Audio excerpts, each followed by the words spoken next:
Tonight, graphic new evidence from the George Zimmerman shooting case. It's the first color photo that shows Zimmerman's face with vivid clarity right after the killing.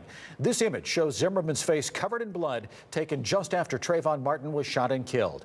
Months ago, we showed you other images of Zimmerman after the shooting, like this image of the back of his head. West 2's Greg Fox spoke with Zimmerman's attorney and our legal expert about the photo released today. Greg. And both of those attorneys believe the photo, which was released by the defense team, will make a powerful statement to jury members when George Zimmerman is tried next year. The George Zimmerman that most people have seen is generally a healthy-looking man showing up for his court appearances.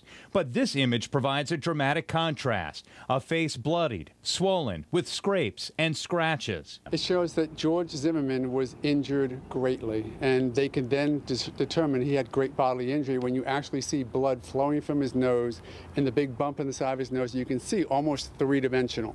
It shows what was happening that night, not some black and white photo.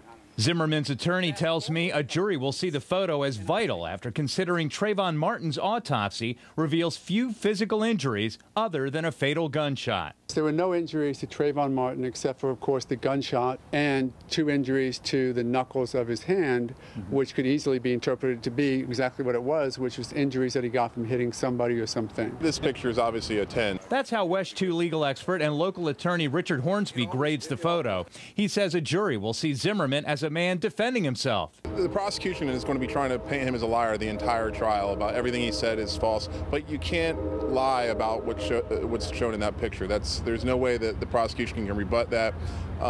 It is what it is, and a picture is 1,000 words, and in this case, it may be the most important 1,000 words in George Zimmerman's trial. The photo is not new, but rather the high-definition original of a grainy black and white photo that was provided months ago and showed much less detail. West 2 News just got off the phone with Martin family attorney Ben Crump. He told us the injuries to Zimmerman are irrelevant and that the jury will see his intent to harm an innocent young man will result in a conviction. Out of his car and pursued Trayvon Martin. They never would have interacted.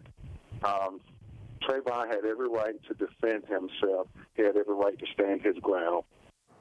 A phone call and email to the office of Special Prosecutor Angela Corey were not returned. Zimmerman's legal team fought for months to get the version of the photo released today. They'll be at a hearing December 11th on possibly a dozen motions seeking other evidence from the state. Jim? Greg, thanks.